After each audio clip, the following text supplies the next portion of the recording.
All right, insiders, welcome. I see you guys All are right. streaming in. It is noon. Um, Welcome to today's virtual live tour of Queen's Farm. We're in for a real treat today. We have Cassidy Kirch, who is educational coordinator, who is going to be leading us around Queen's Farm today. Queen's Farm, because of connectivity, is hooked up to a hotspot today. So right now we're looking at something that's slightly pixelated, but when Cassidy gets in close to something, it clears up. So we just ask you to bear with us for that during the tour today. We're also joined by Ali Abadi, who is Director of Education at the Queen's Farm. She is at her home office today. And Ali will be dropping in with some supplemental information in between. So for all you veteran insiders who have been on a bunch of these, as you know, we love to do a little national and international roll call. We've already, Pete's checked in from San Francisco. We've got a bunch of New Yorkers today. So please let us know where you're coming from. Also, Queen's Farm asked us if there's anything specific that you are interested in learning about the farm. Also put that in the chat. And welcome Queens, Colorado, that's great. And also, as always, we will do a Q&A after the tour. So if you would like any questions to be answered by Cassidy or Ali after Cassidy is done, we will be collecting those questions and doing them then. But without further ado, hi from Queens, Miss the Farm, Minneapolis. Great to see all you guys. And again, we have a lot of Queens people here. Woohoo, Queens representing today. Awesome. I am going to let Cassidy start, though, and then we'll continue roll call later. So, Cassidy, take it away. Hi, everybody. I'm Cassidy. We're looking at the farmhouse. We're standing on the lawn of our historic orchard right now. You can see our beautiful historic apple trees. We'll talk a little bit more about those in a second, but this is our historic farmhouse. This house was built in 1772. The Queen's Farm has been a farm since the year 1697. So in 1697, it was purchased by Albert Adrians from John Harrison. So it was actually a farm quite a bit before 1697, but that's when we have our first paper records for this property. And this house was built by Jacob and Catherine Adrians, who are the grandson. Jacob was the grandson of Albert Adrians. And it was passed down through several families for quite a long time. And you can see, we'll come around to the other side. So originally this building was 3 rooms. A common room, a parlor, and a bedroom with an upstairs attic portion.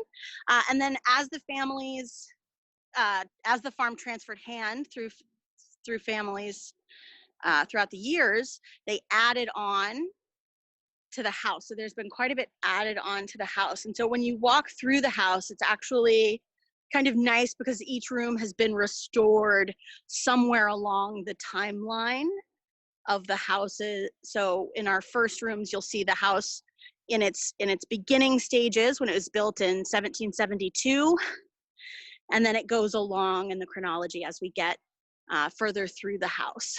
There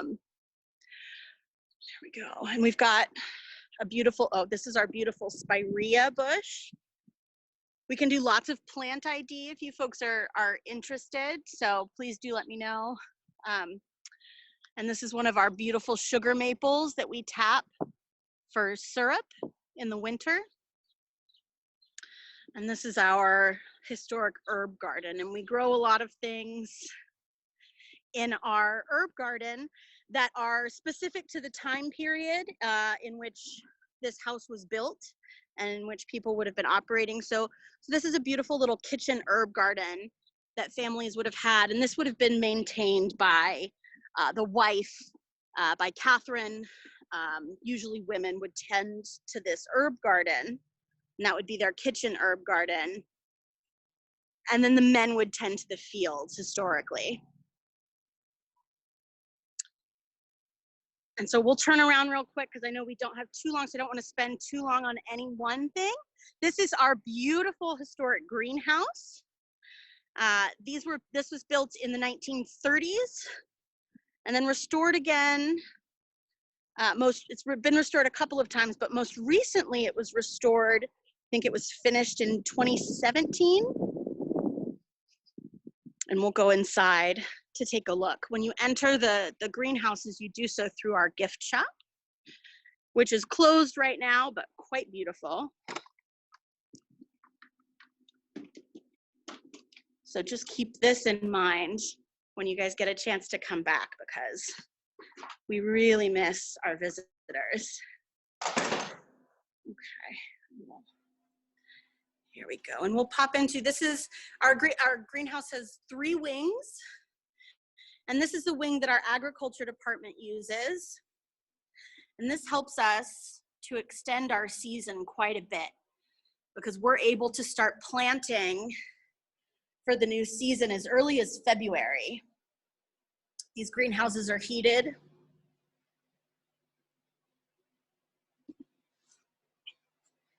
And you can see it's quite full right now. We're in the height of the planting season. We're putting a lot of things out already. These are cucumbers. They'll be going out pretty soon, and this beautiful field of basil. That smells absolutely wonderful. Now, all these fixtures here that open and close the windows of our greenhouse, these are all original fixtures from when this building was first constructed in the 1930s. And so it was quite difficult when we were restoring the building to make sure that the whole greenhouse was set to the specs of these particular fixtures, which of course have been around for nearly 100 years. And so we had to do some very specific work when reconstructing these greenhouses. And our architecture firm did an incredible job in here. All right. And Allie, do you have anything else to add about the greenhouses before I move on? Okay, all right, we're gonna go ahead and move on. I'm still muted. You there, Allie? Can you hear me now? Sorry, I was just gonna say a shout out to Conservatory Craftsman was the name of the architecture group that we worked with to do the restoration of these 3 wings. I believe the entire project, once it started, took about 18 months, and they had glass and a special kind of like wood composite shipped in, I believe, from the UK to restore those. And as Cassidy said, the architects had quite a job on their hands of getting all those specs to align so that the windows would still be openable as they are for us now. And it's just really fantastic. They did a beautiful job, and it's working for us so much better than it did before the reconstruction. That's it. Yeah. Absolutely, yeah. It's really incredible. It's one of my favorite places to be, especially in the winter and early spring when it's too cold to go outside. And right here, what we're looking at right now is our cold frames. And you can see some of them are open and some of them are closed. These act as sort of mini greenhouses in the ground. And we use these in the winter. In the fall, we plant our greens. So things like spinach and lettuce and kale and a few herbs. Those are pretty cold hardy. We plant them in here, and then these cold frames will protect them through the winter while they are dormant and sleeping. And then they'll wake up as soon as it starts to warm up, usually in late February. And that way we can get a real head start. And so we've always got some nice greens pretty late in the winter, early in the spring.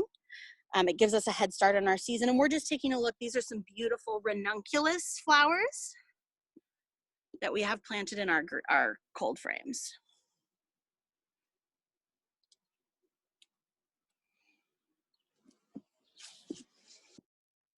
And we do sell cut flowers as well. We grow a lot of beautiful flowers. And we'll go ahead and take a walk past our historic house. We're gonna walk past our our picnic area. This is where usually we have school children on their field trips eating lunch. And we'll take a look at our chickens, and we'll say hi to our steers as well.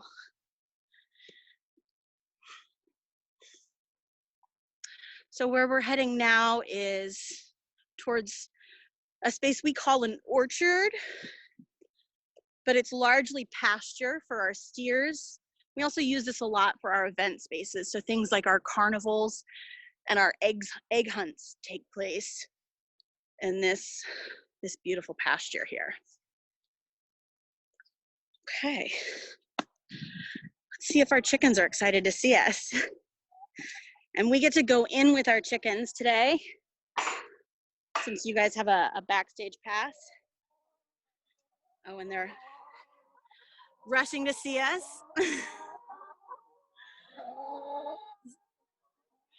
Did anybody bring any food with you? Because I didn't.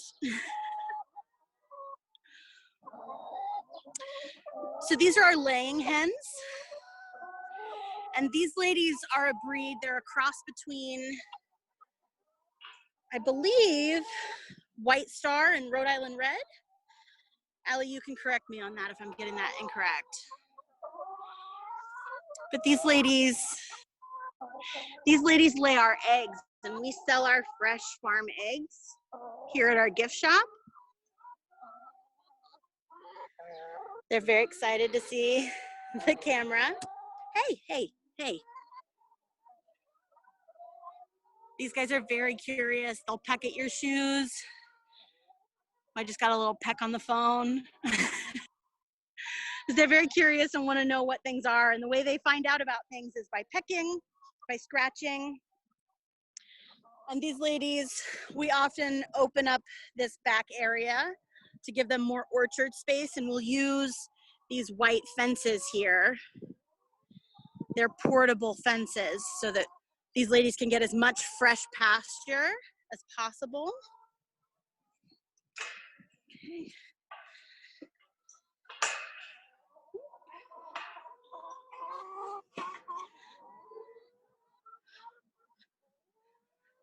We'll go past. So this is one of our coops. We've got 2 coops on the property at the moment, and they are very useful. They provide a lot of protection for our hens and some laying boxes. And this one's especially nifty because it's got windows that allow you to go up and see the nesting boxes. It's probably pretty difficult to see in there at the moment. But we'll keep walking and we'll come say hi to our steer. This is Dexter and Jethro. Dexter and Jethro are Dexter steers. Steers are male cattle. And these guys are beautiful. They help us mow our grass. They give us lots of very nutritious manure, fertilize our soil. They were up here eating earlier. I was hoping they would stay. They knew we were coming and they like their space. Okay, where are we at? All right, let's take another walk. You can see the back area of our barn here. And we'll get a quick peek at our growing fields. We'll come back to them in just a minute. We head on to see another group of our livestock. This right here is our north lawn. Again, this is one of the areas we use for a lot of our event space. It's really nice. Our beautiful pear tree.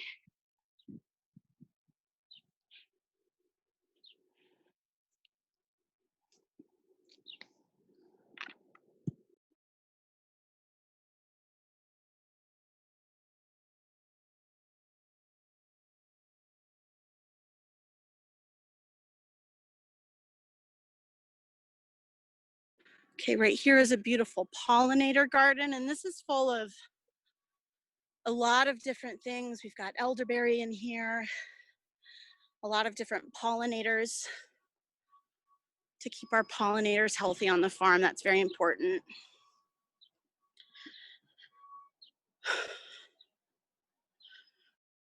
All right, hello. These are our goats. We have 2 flocks of goats, herds of goats, and we have an older herd and a younger herd. Come on over. This is Don. He's one of our main characters here at the farm. Oh, he's gonna come. There we go. There we go. Come on. There we go. Nope. They've got all this beautiful fresh pasture, so they are not interested in this food. But Don does love scratches. You can see he's scratching himself up against the fence. He's trying to remove his soft winter coat, his undercoat. Now that it's warming up a lot, he doesn't need that undercoat. And so he'll try and scratch himself up against the fence posts and tree trunks to try and remove that. So you'll see a lot of little fur stuck in there. Hey, Don.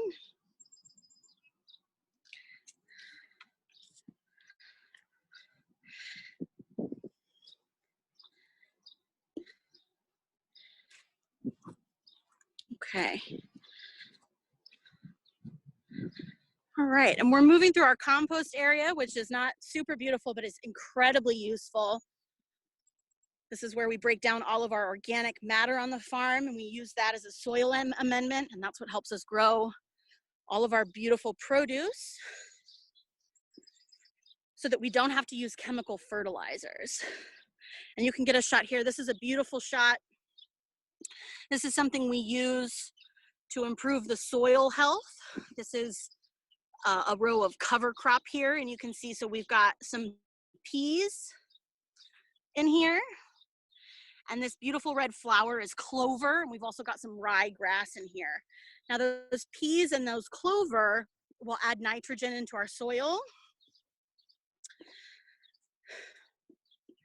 and help keep our soil in place, keep a root system in there, so that in the winter, when the wind and the rain is blowing, we don't lose nutritious topsoil.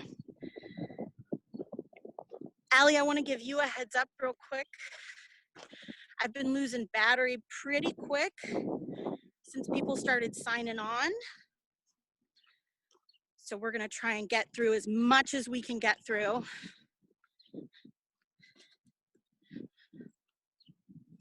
We're going to walk up. What we're looking at right now is our cornfield. This has just been plowed, and this will be planted next month, about early to mid-June. And this houses our corn maze in the fall, which is a lot of fun. This attracts a lot of families and groups in the fall. We're hoping it can be operational this fall, but we'll certainly see. And we're coming up to say hi. This is brand new fresh pasture. We're seeing our second flock of younger goats and our alpacas. We'll say hi. Alpacas are very independent and they have such an attitude, but this is Pepper. We'll see if he wants any of what I'm serving today. These guys are very, very soft, and their fur, their fleece has just been shorn very recently, probably a couple weeks ago. So they look brand new and fresh. We'll say hi to our goats.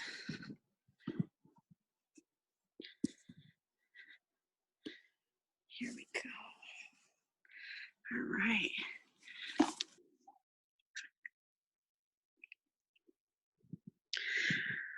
Most of our trips that come have an opportunity to come feed either our goats or our sheep.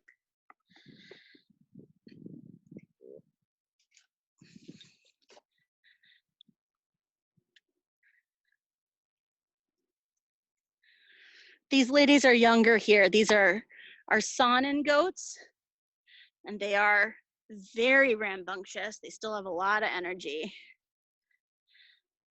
They're young and sprightly. They're 3 years old now, Allie. You'll have to correct me.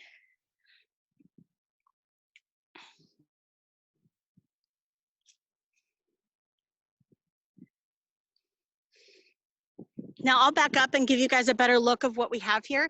This right here is really important part of our operations. It looks like woods, and it is, but it's also pasture. This is called silvopasture. This is incredibly important when you're talking about conservation and restoring biodiversity, restoring soil health, sequestering carbon. What this allows us to do is these trees are just thin enough to allow pasture to grow and just thick enough to provide lots of shade. So trees are very important in sequestering carbon, pulling carbon out of the atmosphere and putting it back into the ground. And most pasture operations, most animal agriculture will just clear a plot of land and grow pasture and graze their animals on that pasture. But what this allows us to do is to keep a lot of our natural ecosystem in place while still being able to pasture our goats. All right. Sorry, buddy, I'm taking it. I'm gonna take it. Sorry, there we go. All right, and you can see these ladies are just so comfortable laying in the sun.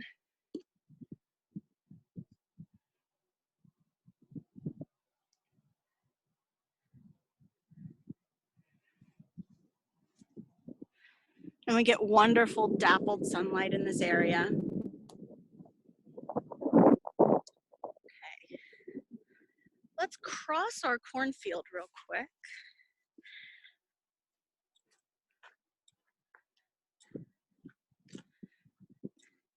So one of our really exciting new installations at the farm has been our raised bed project. And we'll come take a look at that really quickly. Our operations team has been working very hard and has done just an incredible job of constructing these beautiful raised beds here for us. This was in a spot where the soil was not ideal for planting in the ground. So what we've done instead is constructed these raised beds. They're about 2 feet high, which gives plenty of room for our roots. We've got some brand new little strawberry plants.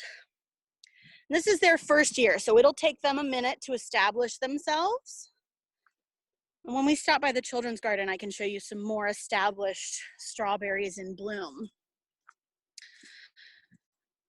But these raised beds have already got plants in them. We've got beets and radishes, escarole, beans. We're growing cabbage. You can see we've just transplanted our cabbage in here.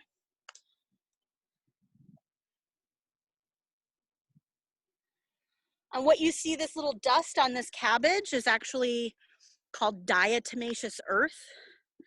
And that's just ground shells of fossilized, or ground fossilized shells called diatoms.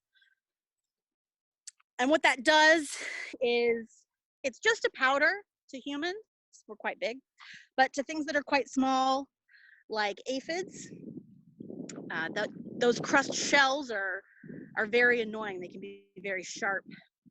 So that helps us to treat if we have a pest like flea beetles or aphids. That diatomaceous earth will help us organically treat that.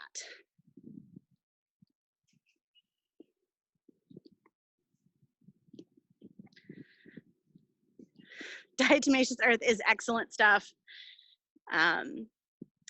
You can sprinkle it around the edges of your house, and that will help take care of any bug problems you may have. This right here is our children's garden.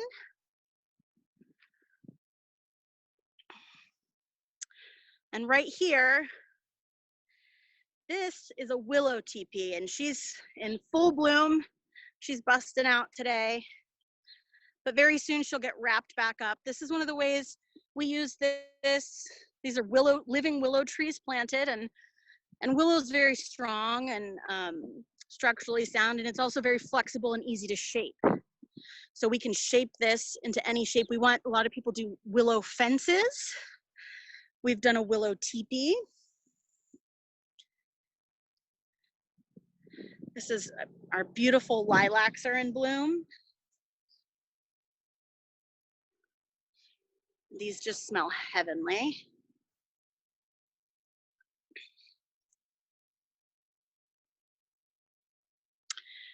Here's our little bean house, which is a great place for play when the kids come. It also has a rain collecting roof. You can see right here, and that water runs down into this barrel here. So we collect that rainwater. And we've got a lot of stuff coming up in our children's garden already. Some of our perennials, things which come back year after year. Here's mint. This is a favorite for kids to come try. The kids always get so excited when they're able to pick something off of a plant and eat it right there in the garden. It's one of the most exciting things they get to do here. So I try to focus on growing lots of things that you can pick and eat right in the garden. This right here is garlic chives. These are an excellent herb. And you can just pick these and chew it up right here. And this is our salad taste test box.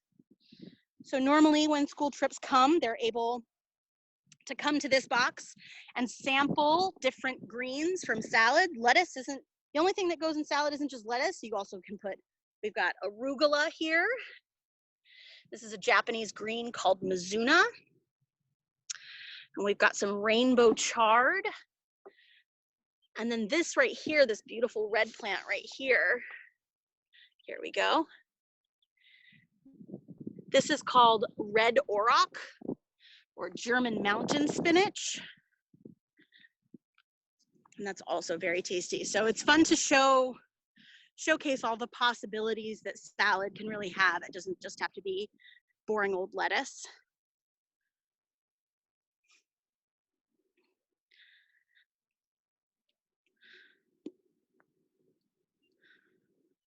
And this is our second chicken coop right here.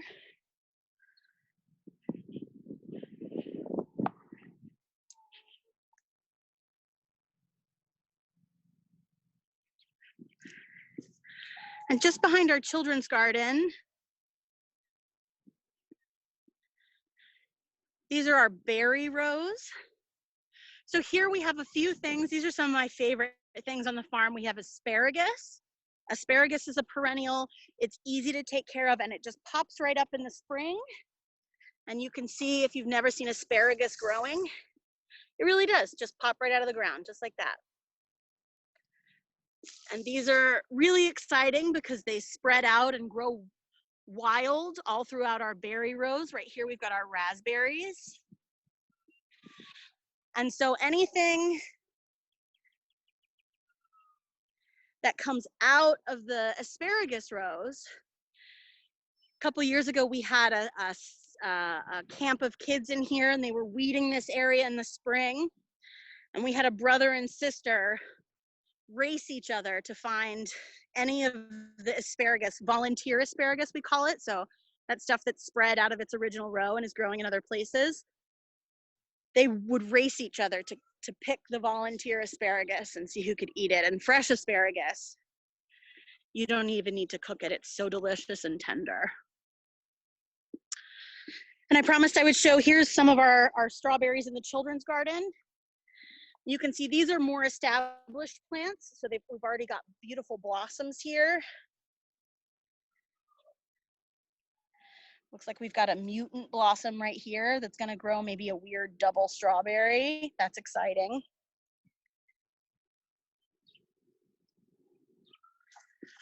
But strawberries are also one of my favorite things to grow because they multiply themselves and they spread out And once you plant a few strawberry plants, they just take over. My personal back garden is just full of strawberries right now. It's very exciting.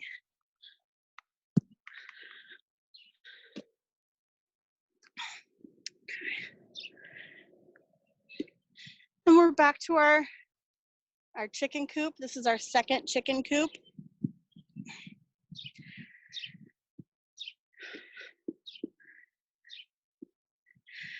And you see these little teepees here that we've made out of old pallets. They just act as shelter, a place for the hens to either perch on top of or hide under. We do have a few hawks that frequent the farm. And so this is a place for them to sort of duck for cover if they see a hawk coming.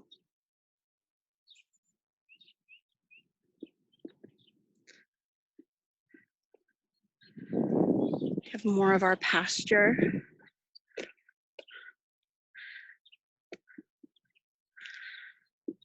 And here's Edgar. Edgar's one of our operations team, and he's working with agriculture right now as well. We have a lot of very dedicated essential employees. We're a farm, and so we do have animals and plants that do need tending to during this time. And so these guys have been very dedicated and working very hard and leaving their homes in this very scary time to come here and do a lot of incredible work on the farm. So thank you to all of our essential workers. And we're back here at our main growing field.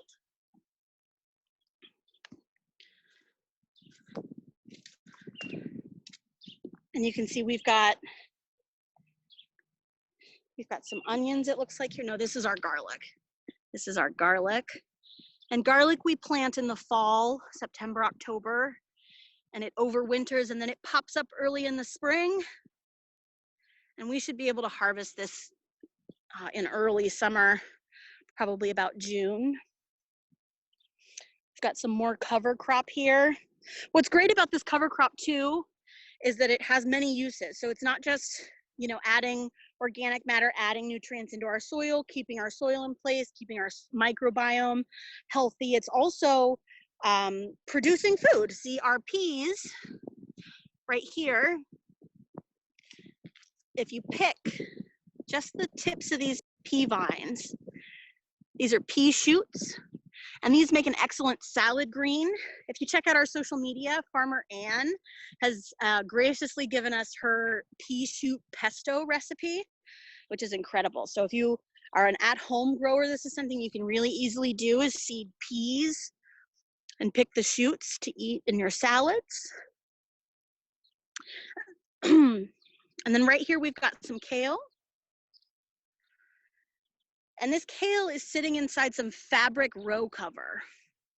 Now this is our first year using this fabric row cover, and this is just one of our experiments to see how well this row cover will keep down weeds. That's one of our biggest fights. Obviously, we're a sustainable regenerative farm, and so we don't use any kind of chemical pesticides that would really be harmful to our ecosystem, to all the different life that really contributes to growing our food. So we do different techniques to suppress weeds. We mostly do hand weeding, but we also mulch with leaves or straw. And then this is our first venture into using this fabric row cover. Now, a lot of industrial farms will use black plastic. And black plastic, using black plastic on your fields is technically organic. If you go by the legal definition of organic.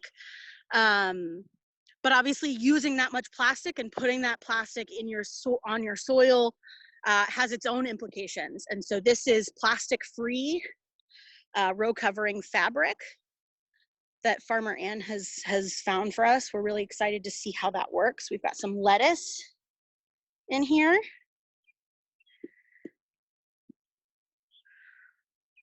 And I don't know, how much time do we want to leave for Q&A?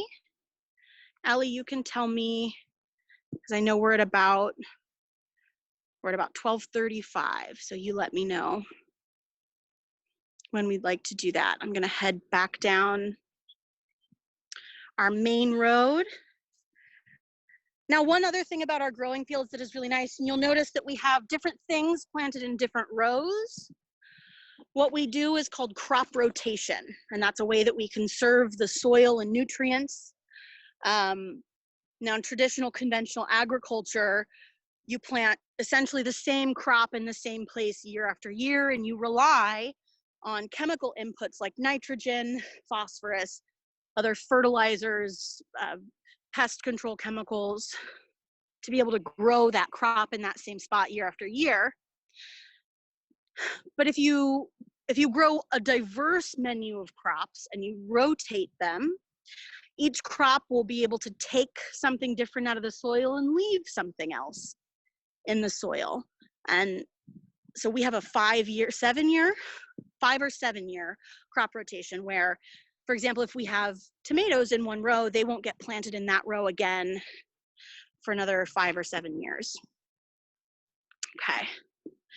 And Allie, I'm at 8%, so we're gonna keep that in mind. This is our vegetable processing barn. This is another one of our historic buildings.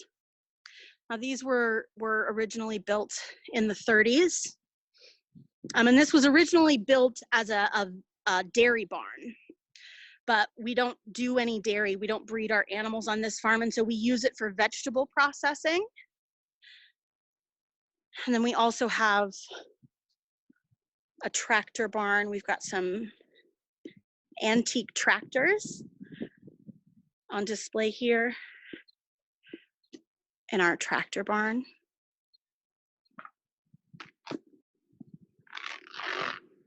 Okay. So Cassidy. Yes. Hi, Justin. Hi. This has been amazing, by the way. Excellent.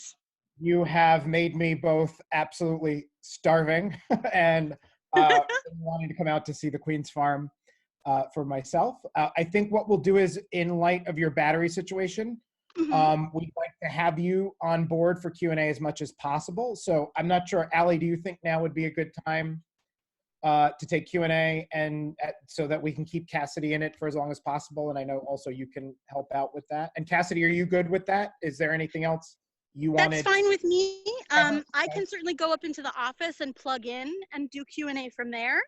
Okay. Well, I just wanted to give you a few final shots. These are our farmers. Yeah. They're having lunch. Oh, nice. And so just keep this in mind. This is a beautiful place to come and picnic when we can all finally get out of our houses again. There's some beautiful places to lay out a blanket and have a seat and have a snack. So I'll go ahead and head inside. Cool. So that I don't lose you guys. Yep, I'm at about 7%. You've already sold Beth. Beth said, yeah, I'm sold. I'm visiting once the farm opens again. So excellent. We're all craving the farm. And also, like I said yesterday, when we were doing our test, I'm like, I can't believe this is Queens. It does not look like Queens at all. Yeah. I say that every day I come. I've been here for about 8 years. And every day I'm like, I seriously work here? Like, this is incredible. I'd also like to. So what we're looking at right now. Oh, go ahead. So I just wanted to show you a quick shot before we go inside of our main barn.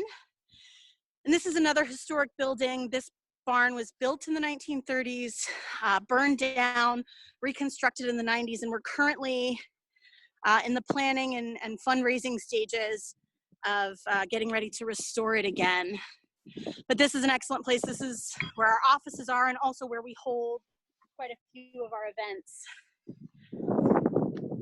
I'll go ahead and if you want, Cassidy, I'm happy to pop in and start. I can show some of those images that I've pulled out that I think. Yeah, absolutely. Why don't you do that and share your screen for a minute so I can get a chance to get up to my desk. We had somebody who was married at the Queen's Farm. Valerie was married there. Awesome. Excellent. Yeah, so this is a lot of our weddings take place in this room. Cool. This is one of my favorite rooms. Okay, all right. I'm gonna head upstairs. Allie, you can take over for a second, and I'm gonna get a charge. Awesome. And Allie, before you take over, I just wanted to let everybody know who is not monitoring the chat during the presentation or the tour. Allie was giving a lot of good supplemental information while Cassidy was talking, including that pea shoot recipe, which I'm totally making, by the way. So if you were not monitoring the chat, take a look at the chat while we've been talking, because there's a lot of good info Allie's been giving us through there. Okay, Allie, go ahead. Okay, awesome. If you can give me the ability to share my screen, I can show some images. I believe you are a co-host, right, Michelle? You made Allie a co-host? I did make her co-host. I don't have that option anymore since I had left and come back in. So I can chat while we're figuring that out, but I was just going to mention as well. Allie, you are co-host now. Okay, fantastic. We've been in the midst of, obviously the farm is not open to the public right now, which is something that's hard for all of us to kind of be dealing with, working from home or, being on site here and there, aside from our farmers and operations crew who have been on site every single day doing a fantastic job. But in the meantime, we've been designing a daily campaign, which we've been doing through all our social media platforms called Barn Cam, where we're sharing out, all kinds of things, including storybooks, recipes, shots from the farm, different kinds of educational presentations. So you can follow us on Facebook, Twitter, or Instagram. It's on all three areas to keep up with those, and that's been daily. But I just wanted to share a few images. This is again of the greenhouse. And then this photo here is taken from 1927. I know that earlier someone had highlighted, how most of Queens must have looked much like what our farm looks like back then. And that is certainly true. If you look at aerial images from that time period, from the early 20th century, the entire space is farmland. And something that's really interesting about our history is that we were a family farm for many, many years and owned by different families up until 1927, when it was sold to, or when a real estate developer took over the land, and then it was sold to the state. And Creedmoor Hospital, the psychiatric hospital, owned and operated the property from 1927 up until 1975, when we became Queens County Farm Museum. So this is a photo from just before that era, and it's really interesting. You can dive into the history of farm colonies, which were, just a way that psychiatric hospitals operated in that era of the 20th century. So we're part of that legacy, which is really interesting, and also kind of scary, and there's a lot to unpack in that. But it's part of the reason that we were preserved as a farm space. If that had not happened, it's entirely possible we would have been sold and turned into garden apartments, which is what surrounds essentially all of our site on most sides. So this photo shows the Adrian's farmhouse it's a north view. So it's looking the hills behind, or where the Grand Central Parkway currently is. And you can see the windmill in this photo is not the windmill that we currently still have today. The one we have today is a reconstruction of that, but it's based essentially on this photo in terms of placement and height. This is the farmhouse today. I couldn't get quite the same angle, but you can see this is how it was restored. It was restored, as Cassidy mentioned earlier, to kind of mimic the different periods that farm families who lived on the site lived through. So as you walk through the house, it's all interpreted in 3 different centuries. And then this is another angle from our orchard, but basically looking from Little Neck Parkway, looking west. And you can see this side of the farmhouse is painted a different color. When they restored, that was hearkening back to an 18th century practice where one side of your house would be painted the color you wanted people from the street to see, and the other 3 sides painted what would have been a more affordable color, or potentially not painted at all. And then you can see the greenhouses. And the next few are really awesome. These are photos of the greenhouse. I think these date back to late 70s, early 80s. So it would have been right around the time period that we were incorporated as a site to a nonprofit to preserve the site. And this is the state that the greenhouses were in that transition period of Creedmoor owning it, but not really using it, obviously, and restored to what they've been restored to today. So this is looking at the south wing. This is inside one of the wings. You can see those fixtures that Cassidy mentioned before are there, but a lot of the glass is broken. Obviously, there's all kinds of plant life growing in and around the entire structure. But then it was reconstructed, and so this is what it looked like just when they finished from the rooftop. And then here's another angle here. So it was really just the glass and the wood that was brand new. All the fixtures were the same, and all of the base of the actual buildings is entirely the same as well. And then this is just a photo of the inside of our plant shop. We're really excited for when we can reopen. You know, we're awaiting, obviously, you know, guidelines from city, state, and otherwise as to when that will happen and what it will look like. But in the meantime, as I said, we're doing what we can to stay in touch with folks on social, and also working on a CSA model, which I think more should come out about that soon if folks are looking to support the farm by buying our produce. I don't know if we'll be able to have our conventional farm stand, which typically operates Wednesday through Sunday. And we also had some offsite farm stands last year that, again, it's hard to say at this point what will continue to operate. But our farm plan is proceeding for this season as it would were we opening every single market. So we'll have a lot of produce to give to folks. And in the meantime, we've been donating, which has been fantastic, just to keep things as contactless as possible. But we're really excited about CSA and other ways we can, you know, continue to re-engage with our visitors. That's awesome. Thank you, Allie. We had a question from Seth. Seth asked, how many acres is the farm property? It's great that it's so big. You can't see the surrounding area. So.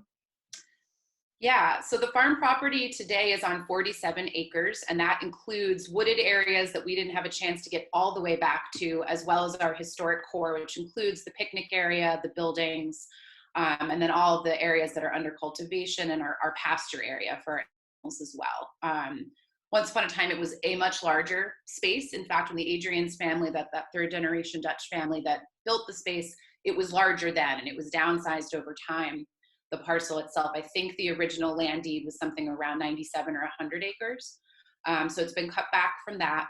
But it's quite a big space for Queens by any stretch, and really is a magical place to come and kind of walk through and realize that you're still in New York City. It's pretty wild. That's awesome. Any other questions from the audience? And there was a question from Amanda asking what kind of workshops does the farm typically hold? Oh yeah, there you go. Fantastic. So we, as I mentioned a little earlier in the chat, you know, we see a ton of school children throughout the year. We have a whole host of programming for them, but we do some fantastic programs with adults as well. And that was really tough this spring to not be able to have those go on as we had planned. We typically do a veggie gardening program every single year. Our cheese making class has been wildly popular, and we'd offered it multiple times. We do an 18th century cooking class in our historic house, which is super popular. And then we mix it up. You know, we have some that are around like floral design. We've done classes with watercolors for multiple years. We've done photography in the past. We were looking forward to having some kimchi and like fermenting food workshops this spring. And we're hoping, I mean, again, we'll see how things reopen. We do have a wild edible walk that is technically planned for later in the summer, but it just all depends on what we can open and how we can operate.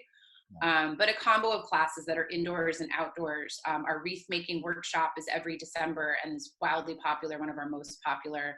So we do the best we can to expand where we have the ability to.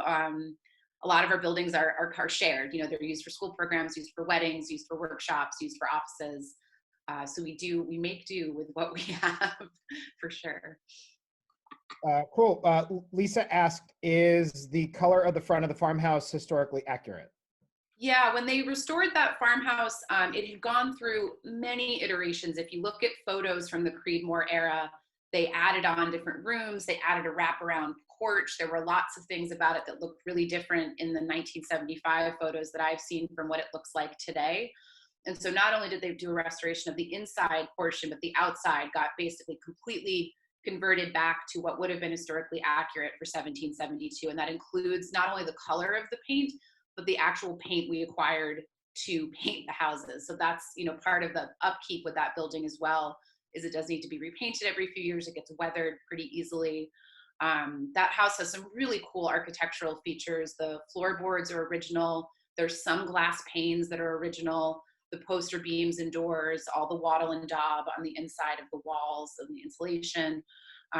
So it's a really fascinating space to explore. And when we are open, we are free and open to the public every day unless we're having a farm-wide event. And we do free tours of the farmhouse on the weekends when we are open and operating. Awesome. Great. I have a second question. Go ahead. Yeah. There's like a a family around where I live that has a bunch of chickens on their property, right in Brooklyn. And the father was mentioning to me that you can't have male chickens in New York City. I don't know if that's New York State. And is that the same case if you're actually on a farm and raising chickens? Yeah, so the law in New York City, in the city, is that you can't have roosters. And I believe that's mostly to do with the noise hazard of them, you know, basically making the noises that they would be making, not just in the morning, but sometimes throughout the day. We're in a weird realm of being a farm that's been a farm for a long time. I don't know, to be honest with you, how we'd fall into that category technically, legally.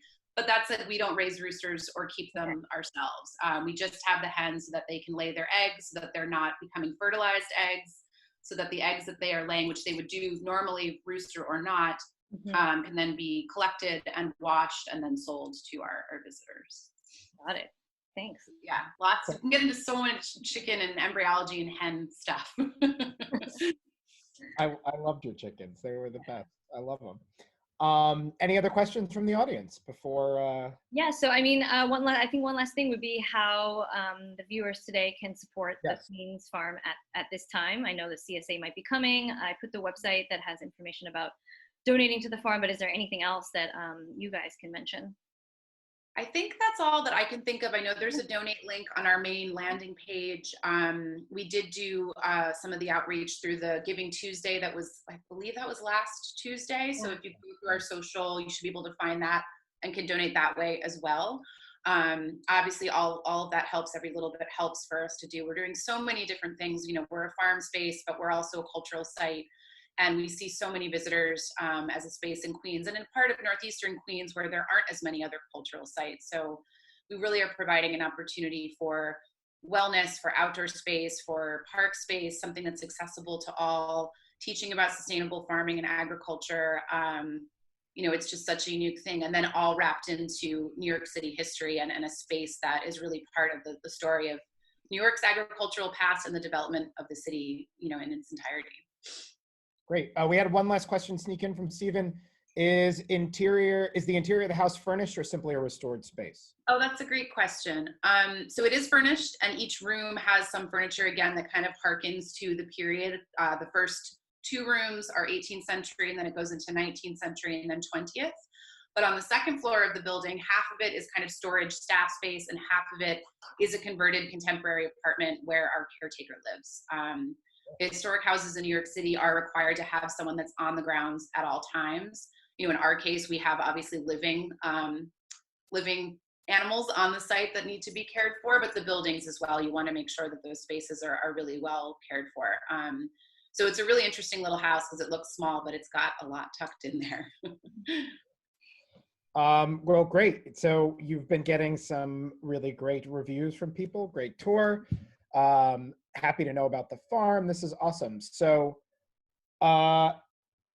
thank you, Cassidy, very much for walking us around in person and for getting that hotspot going. we appreciate it. Allie, thank you so much for reporting in as well. It was great. The balance between you guys was awesome. For us on our end, for you insiders, next week on Tuesday, we have a virtual talk behind the scenes at Fresh Kills Park on Tuesday at noon. And then next Wednesday is a big day. In the evening, we're doing theater night. So we are showing The Eternal Space, which is a play I wrote and was produced back in 2015 on Off-Broadway. We're really excited about that because it hasn't seen the light of day since then. And then during the day, Aaron Assis and I will be doing a virtual talk tour of underground art in the subway. Which is going to be a little different than normal. There's going to be still pictures, but then Aaron's also going to be doing video of all of the pieces we talk about in the underground art tour. And then next Tuesday after that, we'll be doing our virtual talk on the remnants of Dutch New Amsterdam. So, oh, Valerie, you saw that play. Awesome. Thank you. Cool. Well, I hope you watch it again. It was actually well filmed. All right. Well, thank you guys very much. Thank you, Queens Farm. Visit queensfarm.org and support the farm. I can't wait to go out there as soon as we are able to. And thank you guys very much. Thank you. Thanks, everyone. Have a great day, guys. Bye. Bye.